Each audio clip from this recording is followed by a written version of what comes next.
Welcome to another episode of Gen Z in Manufacturing, a podcast where I interview young people about their journeys in manufacturing, how they intend to influence the industry, and what they are looking for from an employer. For this episode, I welcome Gabe Schulze, a 25-year-old industrial engineer at Path Machining and Automation. Schulze holds a bachelor's and master's in industrial engineering and has worked for Path Machining for just over 1 year. At the company, Schulze leads initiatives to optimize CNC machining operations, implement standardized processes, and improve unattended shift performance. His role includes CNC programming, process capability studies, tooling strategy, and data-driven problem solving. Before we hear from Schulze, please make sure to like and share this episode of Gen Z in Manufacturing. To view previous episodes, visit manufacturing.net. If you are a member of Gen Z and would like to discuss your experience in the manufacturing industry, please get in touch with me, Nolan Beilstein, at nolan@in.com.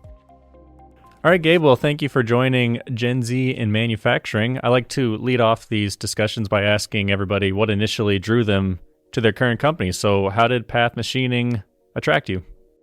Sure. Yeah. I started here just about a year ago. I moved to Minnesota about a year and a half ago. Finished up my master's degree in industrial engineering.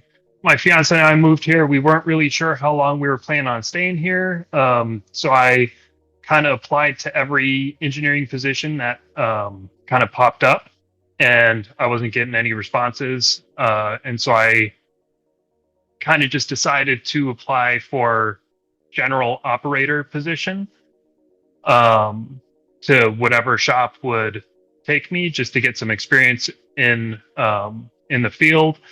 And so I reached out to Path, and they offered me a full-time engineering position. So that's kind of what drew it, is that they had the position open for me. So how has your role changed it's been about a year that you've been at Path, right? How has it changed since you began working there?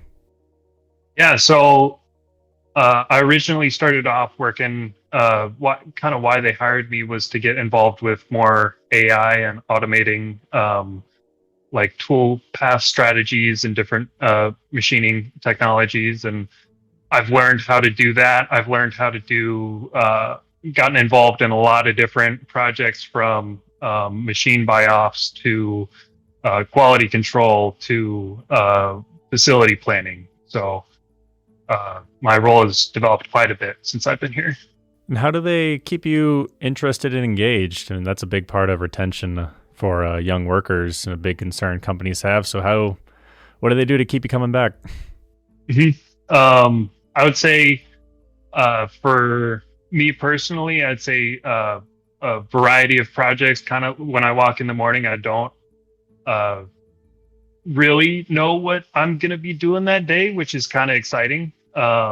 There's a lot of different projects to be working on, and I think the number one thing is that what I'm working on is value add. So I'm always working towards a goal that's going to be directly impacting the company, impacting people's lives in the company. So seeing that play out, I think, has been really rewarding, and finding a job where I can be in that position has been really, really helpful in keeping me interested and keeping me on. What are some examples of real world impact you've seen from the work you do? I designed a program for measuring parts, so using a visual micrometer.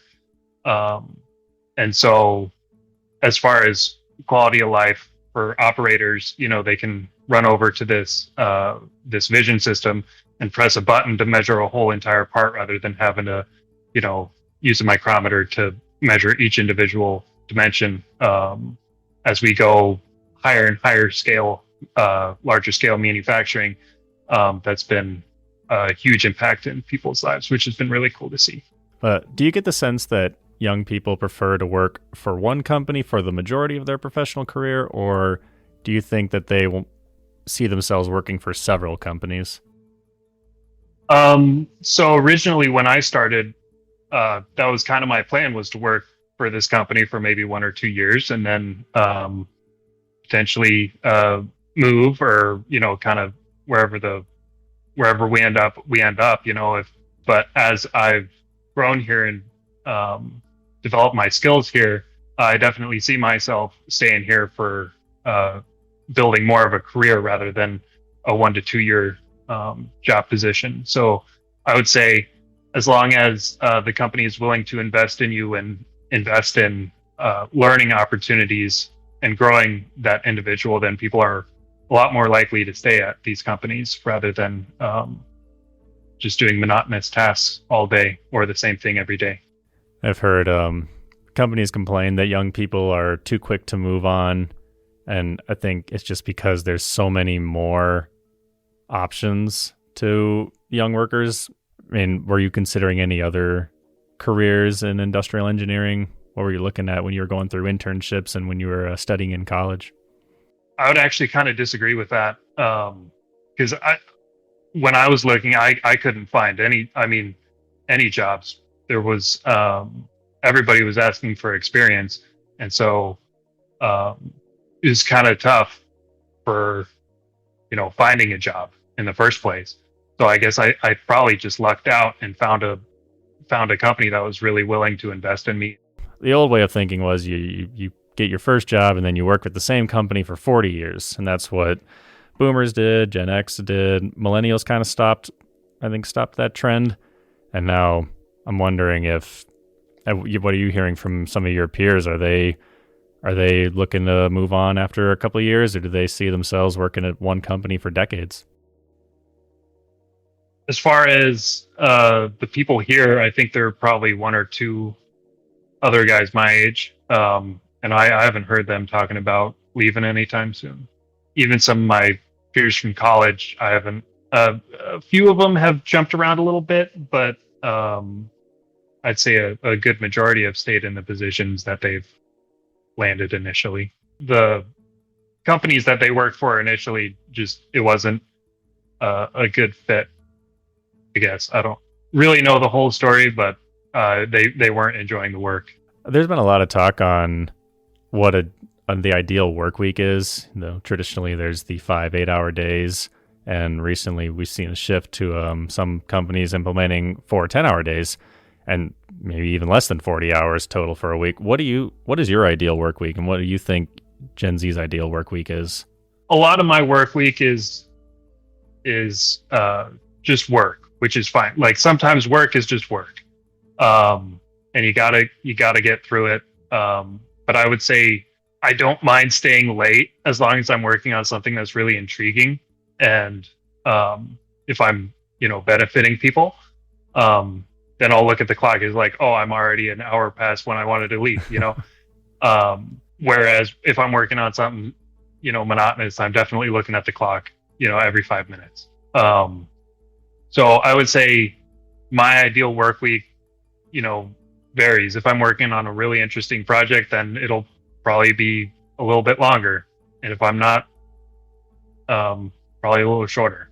Well, if you got to pick, would you like to do the 5 8 hours or the 4 10 hours?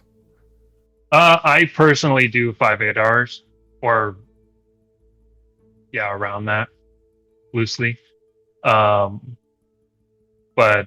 there are some guys here that work 4 10s. It's just a long day for me. Yeah, I agree. I think I'm on the 5 8s. Yeah. Do you have the opportunity to work remote at all? No, my position is pretty hands-on, and so I kind of need to be here. Do you think you would ever enjoy the opportunity to work remotely, or do you prefer to go into an office? I prefer to be on the shop floor, getting involved with stuff is kind of how I need to be able to interact with the things that I'm working on personally. What's the age range of your colleagues that you work with? There are a few guys. I think one of the youngest guys here is around 21, and I think we have a guy here that's in his late 70s, so quite a wide range. What kind of generational gaps do you notice as you're working with some older employees regarding like how you guys approach problem solving, or just how you like to work in general? What are some differences you notice throughout generations? There are definitely some older guys here that the best way to do things is their way to do things, and not to say that they're wrong, but there are ways being innovated, every day. And so there are definitely some people here that are pretty resistant to change, which I think is a big issue in manufacturing. Someone told me that AI is not going to replace jobs, but people who know AI could take someone else's job. So what should workers know? How familiar should they be? At least understanding the workflow and how using an AI really works, as far as information input and data output from the AI. At least understanding the basic concepts of what it's capable of and the limitations right now. So it's a buzzword now in the industry. Totally. Everywhere I go, I hear it's mentioned, and I'm not quite sure if it's completely comprehended by everyone who's talking about it. So do you have anything you can do to ease the tension a little bit of people who think it's the worst thing to ever happen? I would say, at least the project that I've been working on in manufacturing, I can't really speak for other industries, but for manufacturing, like an artificial intelligence kind of just makes me more efficient rather than people getting fired because it replaces positions. I don't think it replaces positions. I think it makes us able to make more programs and make more things, which I think is pretty cool. Thank you for watching this episode of Gen Z in Manufacturing. Please make sure to like and share the episode. To view previous episodes, visit manufacturing.net. If you are a member of Gen Z and would like to discuss your experience in the manufacturing industry, please get in touch with me, Nolan Beilstein, at nolan@in.com.